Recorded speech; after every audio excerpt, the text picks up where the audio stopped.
1, lift off. Hey, Dan. Hey, good afternoon, Kat. How you doing? I'm good. I'm having myself some Topo Chico tangerine. Oh, well, that sounds good. It's flavored water. Oh, yeah, I've Dan's got. like, Kat's in such a good mood. What the heck is she drinking over there? I had you going, didn't I, Dan? Yes. Reminded me of the old. What was that movie with Billy Crystal and Meg Ryan? Well, and they're Oh in that. gosh, what was that? I love that movie. Yeah, it was a good one. It was a romantic. Anyway, Very she's it. romantic. Wasn't that Yeah. the Seattle comedy? Yes. No. Sleepless in Seattle was Tom Hanks. It Oh was the yeah, one that was before that. It was the one right. before that, about 5 years. Anyway, yeah. Where she's in the deli, and the lady says, "I'll Yes, have what she's having." I'll have what she's having, She's right? having, yes. Dan was a little worried about what I was drinking just now. Oh Topo Chico. gosh, Got high octane water. high octane water. Oh, very exciting. Yes. No Well, octane, you guys. No octane. Some days I'd like. I feel like I could use some octane, but not today. I'm feeling I'd good. I'd like to say that we're having a big week this week, but you know what? It's the middle of August, and I think we got a lot of folks on vacation this week. But there's a lot of interesting things going on right now. So yeah. So it is an interesting time. I mean, this week on the interest rate front and the mortgages, not a lot of big reports, but you do have something that is a big deal. It's the Fed has a annual symposium, if you will, over in Jackson Hole, right? So they like chit chat with all the movers and shakers and all the important people in the world. Yet again, I was not invited, but anyways. But they are going to be talking about interest rate policies, and Right. it's pretty interesting that it's pretty clear and I think it's Austin Goolsbee who's on the Fed board right now, and he makes the point of as interest rates come down, the real interest rates are going up. Things are getting tighter because basically we're at the same rate that we were at a year ago, exact same rate for Fed funds. And at the same time, interest rates have come down almost 2 percentage points, not quite. And so your net difference between the two is actually tighter than it was a year ago. So anyway, that lends a good idea that we're going to be seeing some interest rates being cut pretty soon. And I think the markets are projecting somewhere in the neighborhood of about 2 percentage points, not immediately, but over the course of the next 18 months, 2 percentage points in interest rate cuts. So Fed funds cuts. So anyway, that's out there. Rates are kind of slowly coming down. I think we're right around 3.8%, 3.82 on the 10-year treasuries. So, that's if you follow it, it's interesting. If you don't follow it, it's boring as heck. But I do follow it, so it gives me something to do, and it is kind of interesting what's going on right now. So, having said that, let's talk about more interesting stuff like what's going on in the local real estate market because it is market's slowing down. Yeah, market's slowing down, Dan. Real estate market's slowing down a tad. Instead of having 50-60% of listings or sellers getting under contract within the first 7 days, we're down to about 30-something% in most of the counties, with a few of them being lower than that. But like for Snohomish County, that's pretty unusual, at least for the last year. Yeah. Anyway, so and then the second week, not that many more getting under contract. That second, that 14 days. Data is still also softening as well. MSI, staying about the same. So, almost as many that are coming on the market are getting under contract. Let me tell you exactly on that one. So I think that's an interesting number that I don't always cover. But like for Snohomish County, there were 163 listings came on the market last week. 165 went pending. So, that shows that Snohomish County had a pretty good market last week, and that MSI, the month supply of inventory, should start to be headed down because there's going to be some people that are canceling their listings or going off the market for a variety of reasons, in addition to, the ones that don't get, ones that get snapped up. So in King County, there were 351 homes listed last week, and 334 went under contract. So almost as many as were listed. So you're not going to see a huge increase in month supply of inventory coming up either. So hopefully the lower interest rates are, spurring on buying to some degree. Yeah. And I think that is the case, and hopefully we'll see that even more, more buyers coming out in after summer, I think after the 1st of September, I don't know, when does school start around here? Is it September 3rd, 2nd? Somewhere in there, yeah, first week of September sometime. So hopefully by the second week in September, we start to see things improve a bit on the real estate front. I would have thought we may have seen an uptick in purchases because we had interest rates come down a bit, but it is summer. Everybody's on vacation. I keep saying that. I'm like, there's not very many showings going on out there, markedly slower than it had been. Yeah. Even in July. So anyway. Okay. So you want to get on into it. Let's do it. Let's just get on into it. You want to start with King County? Let's start with King County, Dan. Okie doke. Let's start with King County. So 36% of sellers in King County got under contract within the first 7 days on the market if they listed their home between August 4th and August 10th. So that's a pretty low number for King County. It's been going down 36%. And then we've got, 49% of sellers in King County got under contract within the first 14 days on the market if they listed their home between July 21st and August 3rd. And that number for King County has been kind of staying the same for the last month or so. They've been roughly right around 50%. So it's not softening as much in King County as it hasn't in Snohomish County, as we will talk about in a second. So 44% of sellers in King County did set offer review dates last week, which is a little heavy in the loafers. Only 36% got under contract within the first 7 days. So a little overzealous sellers out there. That is why we are seeing price reductions. So as a matter of fact, let's see here. That's just sort of an interesting ratio. If you just kind of casually keep an eye on like the percentage of homes pending within the first 7 days versus the percentage of sellers setting the offer review dates. It's kind of an interesting balance between the two. Yeah, and I would, from pulling data the last couple of months, I took a week out of each of June and a week out of July, and I took a look at those sellers that did set offer review dates, and more than half of them missed the offer review date. So, of those 40%, or let's see, what is it? 44% that set offer review dates, we probably had more than half of those miss their offer review date, and consequently run off potential buyers during that first week on the market, which could be just a really scary thing for sellers. So setting that offer review date right now, I think unless you have that super shiny object with some really super special qualities about the home that make it very special, I would not be setting an offer review date. For my last listing that I've got on the market currently, which has been on the market now for, I believe, about 17 days, 16, 17 days, that one, I opted to not set an offer review date. I had the conversation with the seller. He agreed. We didn't want to miss any potential buyers that first 7 days on the market.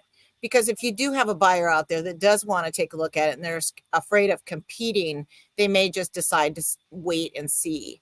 So anyway, and as it is, we've had showings, but it's been slower. It's been a lot slower than it had been. But this is a townhome, but it's got all the things. It has an attached garage. It's got a green belt. It's an end unit. The door faces east. It's got a brand new kitchen, brand new primary bath, brand new carpets, new paint on the interior throughout.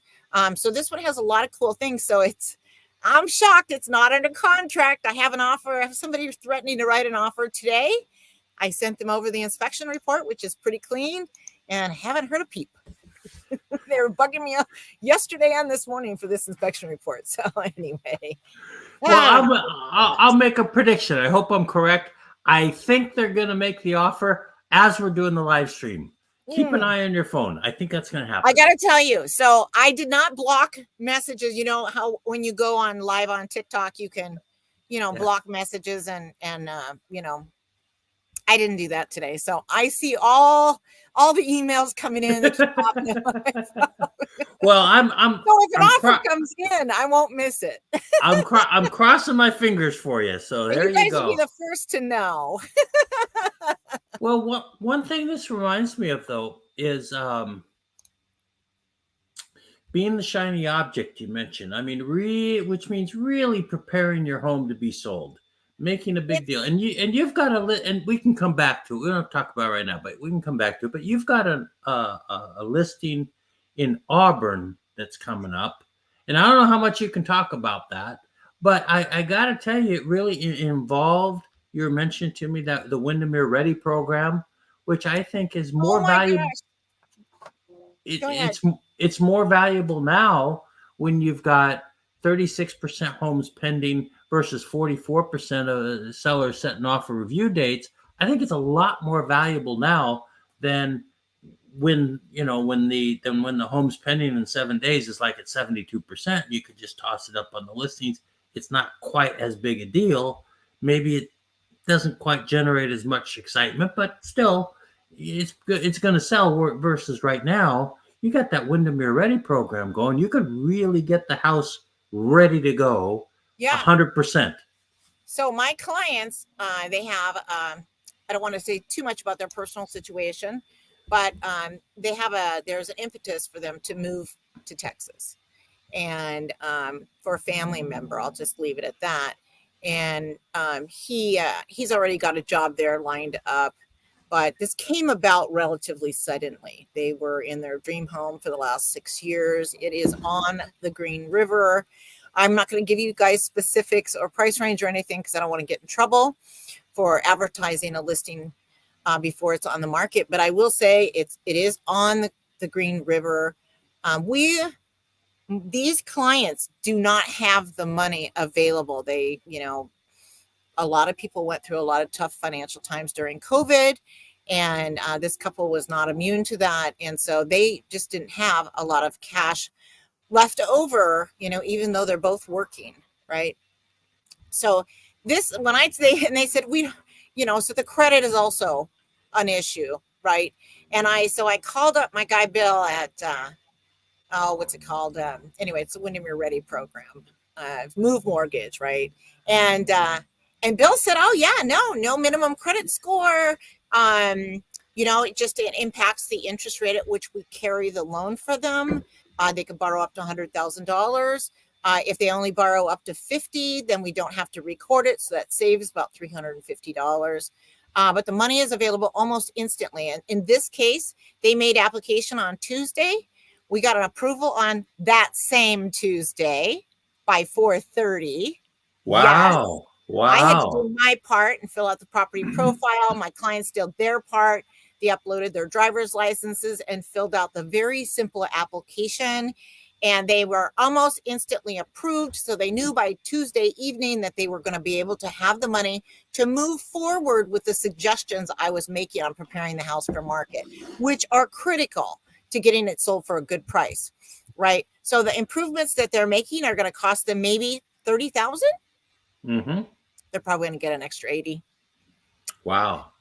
Yeah. So if you guys think that doesn't matter, of course, you need my contractors because my contractors can do a good job at a much more reasonable rate than if you're out there just trying to shop them around.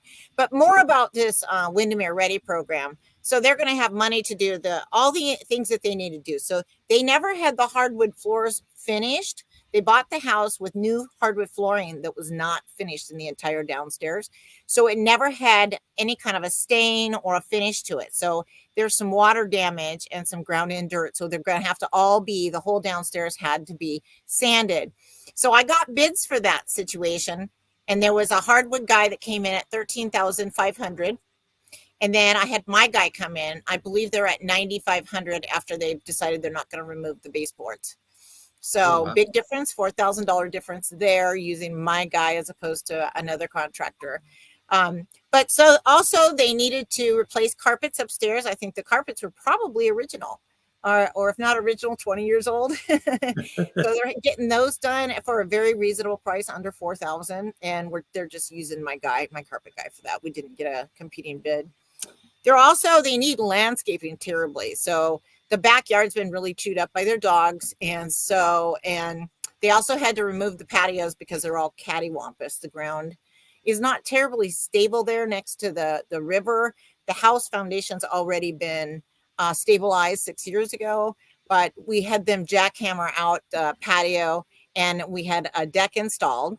So the first quote for the deck was $11,000. That was my Homer, my painter's buddy, who quoted us $11,000.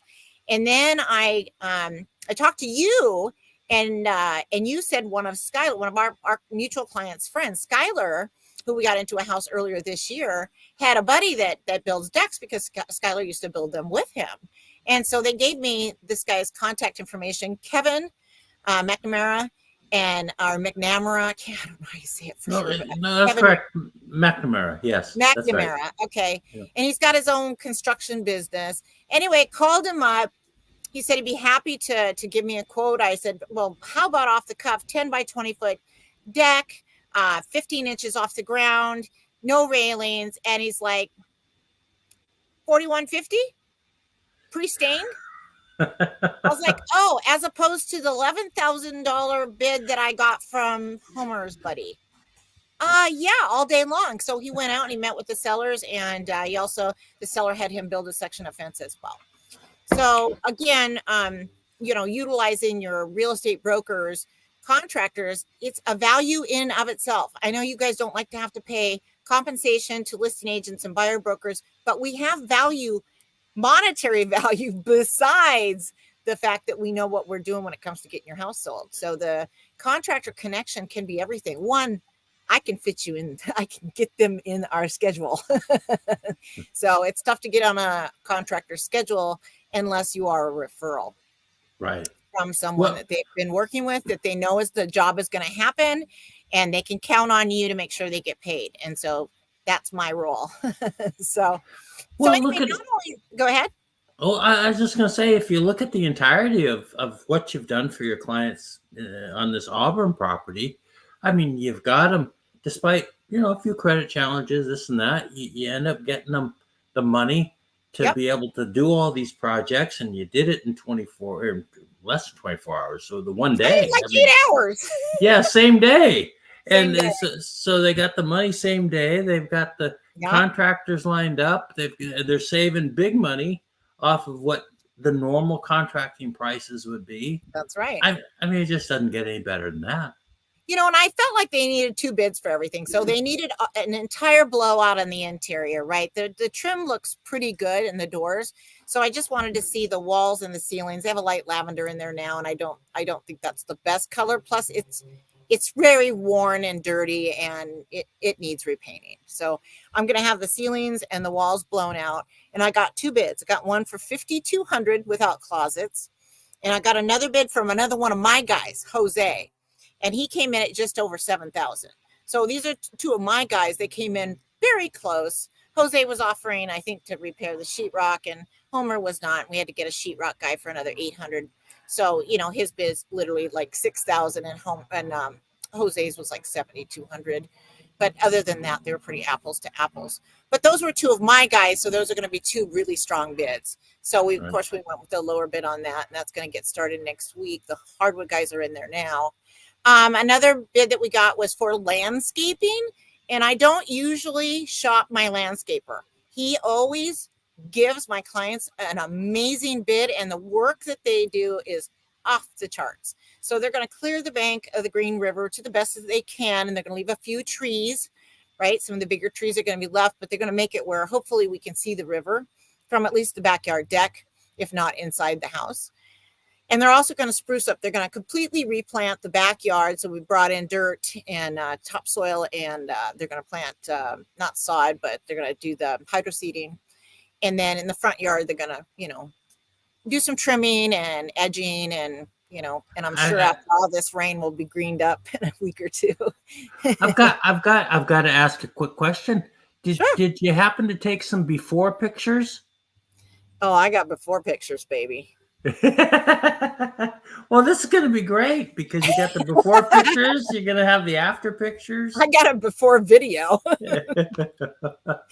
Yeah, Oh it's gosh. yeah, so not only that, they are going to have the outside washed, and then once it's washed, we're going to see the paint. It was painted about 6 years ago on the outside, but we need to see if it's going to look like it still needs paint. And it is going to need paint in certain areas, but we just need to see, do we need to do the whole house? Hopefully not.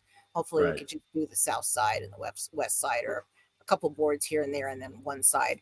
But then in addition to that, we also are going to need the roof cleaned. There's a fair amount of moss on the roof. Gutters cleaned, windows cleaned inside and out, and also pressure washing the hard surfaces. And again, my guy, Tim, I don't shop him either. He is like, he always gives my clients a super fair bid, and he does amazing work. I like to give him all the work I can give him. Tim He's an Tim Tim's your Windows guy, right? Tim is my window guy. He also does roofs, gutters, and pressure washes. So he's got a crew. He's going to bring actually his sons are Oh, both nice. down with him. He has adult sons and Nice. maybe another helper. So they'll knock it all out in one day. So, And when do you think this will be ready to put on the market? oh boy, you should see my slamming schedule. Got these guys wrapping this thing up in less than about 2 weeks. September 5th is our proposed list date. So we've got about 2 weeks to get everything snapped into shape, a little less than that actually, because I need Magic Hands is my cleaner. They're going to be in there the last Saturday. I think it's August 31st, I believe. And then the landscapers will finish hopefully just before that, and the exterior and the carpets hopefully will go in just before that. Cool. And then we've got Monday, we've got staging, which I believe is Labor Day. And then, which I hope they know that. My stager, I'm going to double check with them. And then we have media on Tuesday, which is September 3rd, I believe. And then we'll go live September 5th. And Gotcha. so That Thursday. Yeah. yeah. And then Well, my transition for that one, I do a cinematic video that I pay for, of course. And my transition, I think, will be me casting a hook into the river. house, over the top of the house. And then it will land in the Green River with me on the bank, because there's stairs down to the water. And then I'll be reeling out a salmon. And I'll be talking about what a great catch this house is along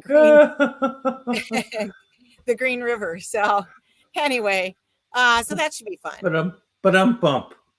Yeah. Right? So Yes. so aside from the Green River, which people do float down the Green River too, by the way, you guys, aside from salmon fishing.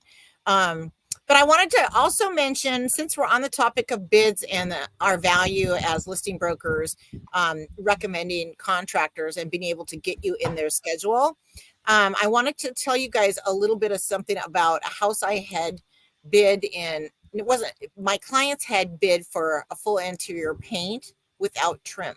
So actually it was just walls, believe it or not. It was just walls. It was 2,100 square foot Rambler, 10-foot ceilings. And the guy he's a local painter on Camino. He wanted $13,500 to $15,000, depending on whether they wanted the closets painted. So I said, oh, that just feels really high. And so I called my guy, Homer Polito.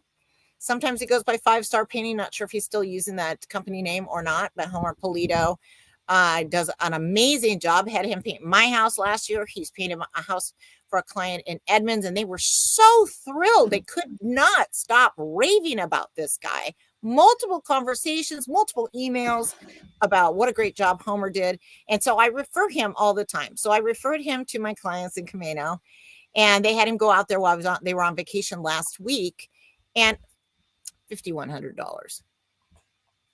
$5,100 as opposed to $13,500 to $15,000. Wow. You guys, contractors, if they don't really need the work, they're going to jack that price up to play, a place that is sky high. What Homer is proposing is fair. It's fair labor costs, Right. right? Right. So Right. it's a fair job. It's a solid bid is what I call that.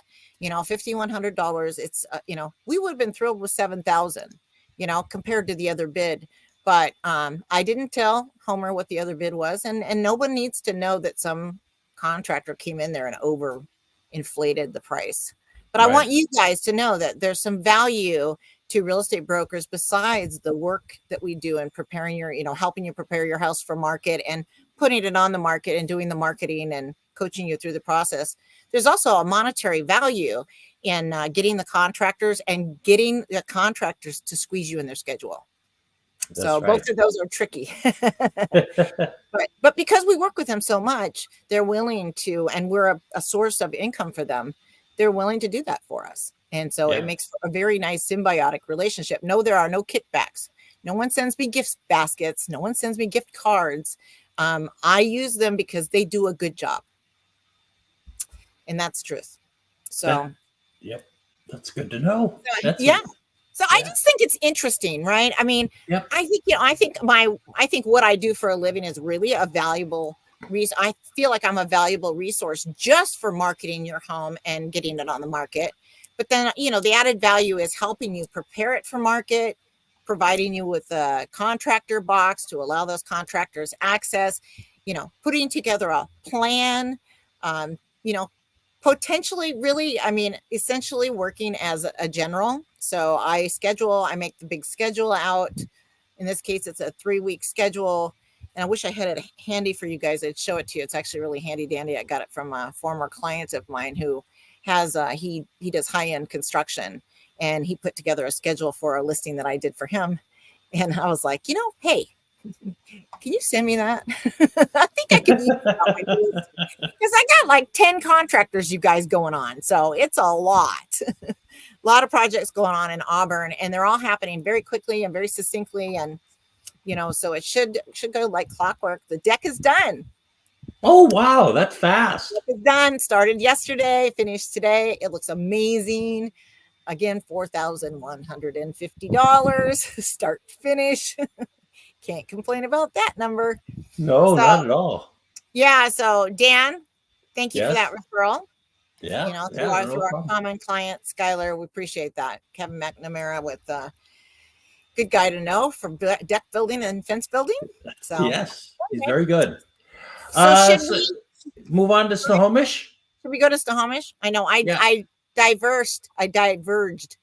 That's okay. You know what? While you're going through Snohomish, I got to run out for just a second. I'll be gone for about 30 seconds tops. Okay, I'll try to hold the fort down for you, Dan. Okay, thanks, Kat. I'll be right back. We'll do okay. Okay. So Snohomish County, 33% of sellers got under contract within the first 7 days on the market if they listed their home between August 4th and August 10th. 40% of sellers in Snohomish County got under contract within the first 14 days on the market if they listed their home between July 21st and August 3rd. So those numbers have come down a tad. 39% of sellers in Snohomish County did set offer review dates this last week. Again, that number is a little bit too high, and you need to think twice before setting an offer review date right now. You need to be absolutely the shiny object. Probably not just having your home prepared well for market, but having an extra special location or something else besides just being well prepared for market to set that offer review date, because you run the risk of running off buyers that first week. So we've got, let's see here, 1.4 month supply of inventory in Snohomish County. And I wanted to let you know how many price reductions there were. So in Snohomish County, there were 163 new listings last week. 165 went pending. So that's a good ratio. More went pending than actually came on the market. And we had 119 price reductions in Snohomish County last week. So kind of a big number, for price reductions. But it is the time of year, you guys. People are going on vacation. Sellers get nervous. Don't get nervous. Just wait. Hold your price. It's okay. Unless you have to get it sold, then you start slashing price. But I know some new construction over here right near my house. They were listed at 700. These new townhomes. They're 3 stacks. Some of them have a 2-car tandem garage underneath, and I guess they do have a little yard with some of them. But they're, 14, 1,500 square feet, no green belts, nothing like that. And very few end units, I might add, because there's just a bunch of them together. They were being sold at 700, and now they're down to 650 in a lot of cases. I even saw a smaller one, a 2-bedroom, for 630. So some new construction over here off of Cathcart, 132nd. But that's not really competition for my listing because they don't have green belts, right? And you just don't have that privacy and the end unit. We still have an attached 1-car garage, and it is only a 2-story, not a 3-stack. So yeah, they got the new appliances and they got some of the new whirligigs. So if you really need that new stuff, then you would look at the new construction. Right. So let's see. Pierce County, 31% of sellers got under contract within the first 7 days on the market if they listed their home between August 4th and August 10th. 42% of sellers got under contract within the first 14 days on the market if they listed their home between July 21st and August 3rd. 26% of sellers in Pierce County set offer review dates. And Pierce County has 1.6 months supply of inventory. Rolling right along, Mason County. Moving right along to Mason County. Yes, here we are. 13% of sellers got under contract within the first 7 days on the market if they listed their home between August 4th and August 10th. 22% of sellers got under contract within the first 14 days on the market in Mason County if they listed their home between July 21st and August 3rd. Nobody set an offer review date in Mason County, and that is completely appropriate for the kind of market they have there. I like to mention Mason County and that situation because they're really a lot more into a normal market cycle right now. Mm-hmm. So they're experiencing 2 to 3 months supply of inventory. A few homes are being snapped up in the first week or two, but everything else is sitting, a length of time, 30 days. Oh, you know what? I keep forgetting, you guys. I have the 30-day data too. Shoot, Dan. I forgot about that. Mason County has 2.6 months supply of inventory. And let me tell you what the 30-day data is for Mason. I forgot to do it for the other counties. But I'm starting to, I want to start reporting on this because the other numbers are getting lower. So I want you guys to still have a good idea of how many are getting under contract within the first 30 days on the market.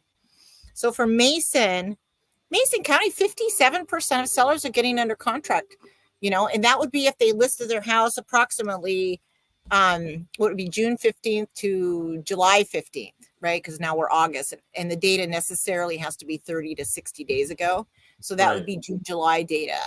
But 57% were getting under contract within 30 days. That's not a bad number. So it's going to be a little less now, right? Because we're 30 days down the road, but that's still over half are getting on. You're only on the market 30 days. That's not too bad. No, that's not bad. So let me go back. I'm just going to backtrack for a second here. Let's talk about the 30-day data for Pierce, Snohomish, and King because I've got that right here. So for Pierce County, 68% of sellers got under contract within the first 30 days on the market, and again, that would have been from about July 15th to July that would have been about from June 15th to July 15th because we're, August 19th, right, Dan? Right. August 20th. Yeah. Yeah. And so, right. My data was August 19th. Sorry, I pulled it yesterday. Okay. Yeah. Gotcha. So that was Pierce County. So for Snohomish County, 77% of sellers got under contract within the first 30 days on the market if they listed between June 18th through July 18th, right? And then King County, 80% of sellers got under contract within the first 30 days on the market if they listed between June 18th and July 18th, essentially. Hey, Kat, I'll be right back. Okay. I'll be right back. I apologize. I'll try to carry the show, Dan. Sorry about that. Hang on. I got you guys. Okay. There we go. We're going to carry on. We have more data. If you can't tell, I like my data, guys. All right. I don't know if any of you guys have any questions, real estate questions or lending questions. Feel free to write me and ask me questions. I can see my screen if I like lean forward. I don't want to divulge my age, but peepers. Anyway. Okay, Kitsap County. Let's talk a little bit about the market in Kitsap County. 35% of sellers got under contract within the first 7 days on the market if they listed their home between August 4th and August 10th. 42% of sellers in Kitsap County got under contract within the first 14 days on the market if they listed their home between July 21st and August 3rd. 24% of sellers in Kitsap County set offer review dates. Sounds good. Thank you very much. And Kitsap County has Talk to you soon. Bye-bye. And Kitsap County has 1.4 months supply of inventory. Hey, Dan. Dan's back. Okay, let's talk about the 30-day data for Kitsap really quick, and then we'll talk to Dan. All right. Okay. 67% of sellers in Kitsap County got under contract within the first 30 days on the market if they listed their home between July 18th if they listed their home between June 18th and July 18th this year. So that's a big number, 67%. So regardless of whether you're missing your 7 to 14 days, you still have a really good chance of getting under contract within the first 30 days. Even though that is a big number. I mean, 67%, 2 out of 3 chance. Yeah. Yeah. I mean, all the counties, I believe that 30-day data is over 50% for all the counties. I don't think there's any exceptions. Let me see.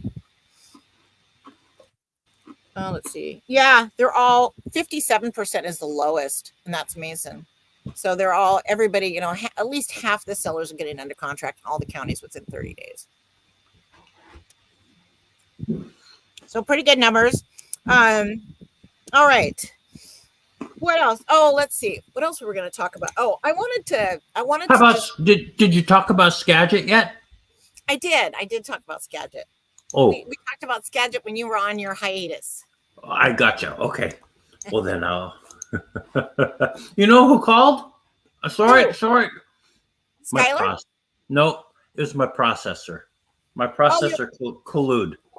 Oh, collude. Yes, on a. You know what? We're kind of talking today about all the behind the scenes stuff that goes on in a real estate transaction. And on the mortgage side of things, I got to give a huge shout out to all you processors out there, because Collude, we work together. She processes for me, and she really does a fantastic job. It allows me to do nothing. So I really like doing nothing. That's clearly an overstatement. But we appreciate Dan's enthusiasm for his processor. she's terrific. That's awesome. She's the brains behind the operation. Let me tell you. You are always talking about how great she is. So I appreciate that. Yes. Cool. I like it. She called to tell me all the things she didn't do today on the file. So I'm like, well, just get it taken care of. That's all right. We'll be fine. Oh, okay. So anyway, here we are. Yeah. What was I haven't. What's that, Dan? Oh, go ahead. I was just going to say I have another really quick story. Okay. So, I have my people I like to work with, guys, right? Like, I have my inspector, my stagers. Sometimes we have more than one of each service, for each service profession, right? So, my cleaners and painters, landscape, people and stuff. So when I recommend someone use a particular inspector or inspectors, right? Usually I've got 2 inspectors that a person can use. I have one that I use mostly for my listings.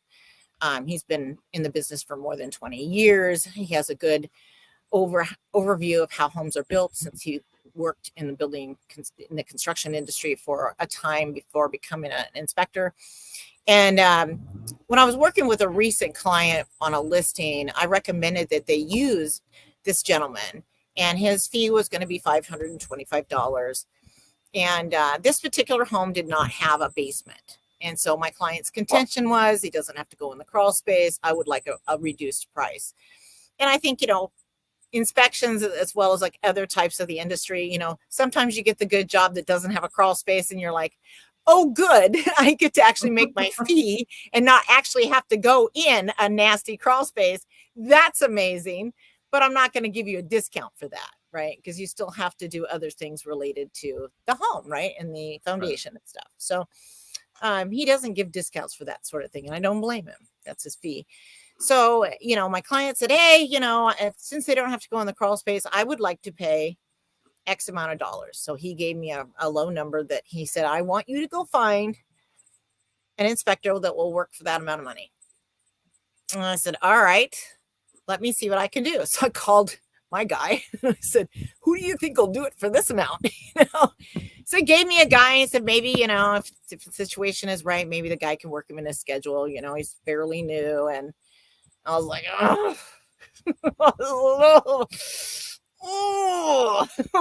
dang. All right. So I told my client, so he hired him and we got an inspection done. Oh boy, you guys, 70 pages. The summary, 30 pages. All pictures, little writing. And they were pictures of all the things that were wrong with the house and many photos of every single thing. Missing doorknobs, closet doors laying on the floor that hadn't yet been installed, paint that hadn't been painted around the new light fixture. So it was like some old paint was showing still because they put in a new light fixture. Close-up views of that. I mean, it leaking shower heads, plural. I mean, they were leaking, but multiple photos of each. It was like the house was falling apart. So a couple weeks into this listing, I'd sent it out a couple of times, and I was like, your clients, I adore you. I want the best for you. I hate to say it. I don't think this inspection, and to be fair, my client turned around and fixed like 20 or 30 things. So that happened, and my client actually took care of a bunch of stuff. And so now I've got this laundry list that I'm sending out with the inspection of all the things he supposedly completed, right? And it just looks terrible. So I'm like, hey, listen, guy, I got to tell you, I think that we're hurting ourselves by keeping this inspection. I think we need to get a different inspector out there. I don't want to see you pay for 2 inspections, but I don't know any way around this. He's like, well, you gave me the inspector's name. I'm like, I gave you someone who would work for how much you said you wanted to pay. I did not recommend him, and I don't recommend him. I don't like his reports. And he won't take the stuff, he doesn't take the stuff out of the report after you've repaired it. So you've got the bad pictures followed by a good picture, which how are buyers going to know that? Is it the same thing that's now been repaired? How that's not intuitive. So anyway, got a good inspector out there the following Monday, and the inspection now reflects the current condition of the property at that time. And, I think money well spent. Well, what was running through my head now there's still pictures of things that are wrong, right? But there aren't all the old photos of, the things that, were repaired at the end of the day. So I just, Well, you don't need to, if you've done the repairs, you don't need to be always showing the before picture. You don't need to disclose. Don't need to disclose a leaky shower head when it's now not leaking, and it's a new shower head. That's so right. All that stuff really it kind of just got to me at a certain point, and I'm like, this is just not okay. We can't be doing this. This is not. I'm the person that I need to make sure my client is getting the best representation, and if we are not getting enough showings, or things are not happening as quickly as I think they should be. That I need to reverse course, right? I need to pivot. Right. That's what we do best in real estate, is if we're really a good agent, is you pivot. You don't just stay down the same course. You change things, you tweak things along the way. So, and you have to, because it's sort of like when you have that first weekend, that first open weekend, that's sort of ground zero. And the further away you get from that, it's like, if there's something wrong, you've got to make a pivot, like you say, really quick. Yes, because you don't have time. There's You no don't have time to time. waste. No. Yep. And for my most recent listing, that townhouse in Silver Firs, I walked that neighborhood. I hit 180 doors in 3 days total. Mm. I consider That- myself in beast mode doing that. I handed out 184-page color brochures, as well as invitations to my open houses, and I had a lot of neighbors Wow. through. And a few of them actually knew people that might be interested in moving there. So we'll see how that pans out, because that's my current listing that I'm talking about now. So we'll see how that goes. Well, good luck with it. Good luck. Yeah. Well, thank you. It's dangerous to take good luck. Sometimes it's better to just say best wishes. Best wishes. I kind of stopped saying good luck, because I'm like, how people can say like good luck and it doesn't mean good luck. It means, F off kind of thing. Like, oh, no, I didn't. Like, good luck with that, No, I didn't. Like, I'm like, best wishes with your listing, right? I'm not doing the good luck thing, because that can be taken way out of context. Sorry about that. I wasn't meaning it out of context, but I hear what you're saying. That was just me. Anyway, so well, bottom line, go ahead. I was going to say, on that note, anything else you wanted to cover? Probably not on air, because we have some top secret compensation conversations to have. Oh, would this be the SOP stuff? No, SOC. SOC. Yeah, the buyer broker's compensation. The buyer broker's compensation. Yeah. Yeah. Yep. I'm reading a lot about that these days on like Instagram and TikTok, and a lot of. Go ahead. Well, because obviously the agreement just kicked in here a few days ago. I think it kicked in on the 17th nationally or something like that. But up here in Washington, we've pretty much already had the solution in place since January, if I'm not mistaken, right? So it's not that big a deal up here. No, well, in our multiple is not part of the NAR settlement. We opted out. The Northwest Multiple Listing Service put on their big boy pants and said, we don't need to do this, because we haven't been operating the way the rest of the country has. We've been publishing our what used to be called selling office commissions, which are actually buyer broker compensation. We've been publishing that for years now. And so, everybody's aware of what the seller is offering for compensation. And we feel like that's a bit more comprehensive than what's even going to be done across the rest of the country, because our system will be transparent. So, but the new laws in Washington State, you know what I'm laughing. I'm kind of chuckling over a little bit. Sorry to interrupt you, but I saw this video on TikTok today. I think it was earlier today, and what it featured? There's a lawyer that started this whole thing, and I can't remember. He's a bald-headed fella, and I got to tell you, I don't think he's very popular amongst the realtors, if you ask my opinion. But anyways, he was getting really lambasted on this video. It was pretty darn funny. Probably throwing tomatoes at him, and good luck selling your house next time. Yes, I hope he's in his house, for the next 30 years, because he's going to have a tough time finding somebody to sell it for him. Finding a realtor. That's right. Anyway, so thing. Sorry about that. I diverged a little bit, but it was cracking me up earlier today. Yeah, I know. Thank you for sharing, Dan. But no, you didn't think I was being serious. Thank you. Thank you. That's kind of like the good luck. You're like, sort of the good luck. Yes. Good luck with that, or good luck with that. Yes. It's kind of like, thank you for sharing, or thank you for sharing that. Thank you for sharing that irrelevant piece of information. I really appreciated that, Dan. Thank you very much. So regarding the compensation, though, we don't want to get too far into the weeds on it, but the new forms did come out this week. And now, now as buyer broker, so I work as a buyer broker and I also work as a listing broker. So when I list a property, I will charge 3%. I don't mind saying that out loud. So unless there's a serious situation where someone's faced with losing their home or some, terrible circumstance, in which case, we can work for whatever, at that point. Somebody that we've known and worked for before, and something terrible happens, then that's a different scenario. But typically speaking, I would charge 3% as a listing broker. And then now that's separated out, and now you also pay the buyer broker, right, in a separate paragraph instead of lumping it all together. So now we have the conversation with the seller that, you can offer whatever you want to the buyer broker.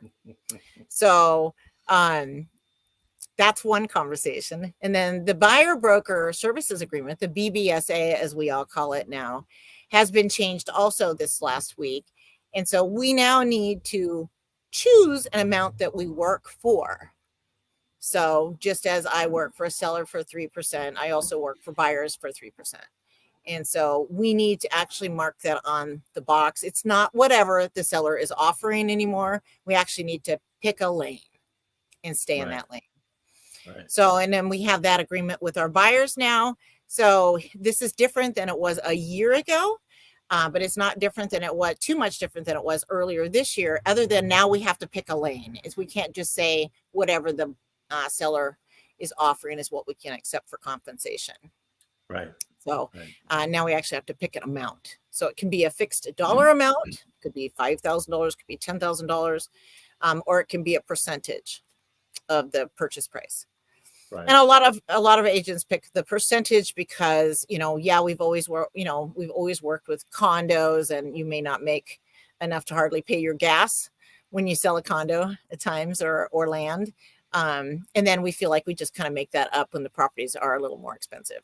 But also when the properties are a little more expensive, you're necessarily going to probably be spending more money in marketing. Right. Possibly. Right. Most of my listings I treat are like $2 million listings, regardless if they're 500,000 or $1 million, but not everybody does that.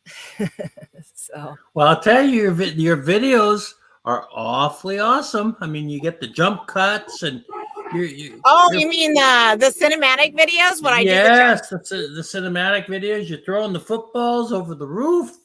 Those are fun. Playing tennis. Oh my goodness. Yeah, you do some really good videos. You got a good videographer. Johanna with MNC Media, you guys, and I don't mind dropping her name because she's amazing. She works with me. So the last one we did for my Silver Firs listing, where I was chunking a football and I was like, this stunning Silver Firs townhome is, and I launched the football. And it looks like it goes over the top of the Silver Firs townhome. I then repositioned myself in the backyard. And so my stager agreed to be throw the football to me so that I could, catch it and I could throw it and then she would catch it. Right. And so when I got in the backyard, they're like, oh yeah, the photographer Johanna's like, why don't you go upstairs in the bedroom window and throw it down to her so it could look like she's catching this bomb.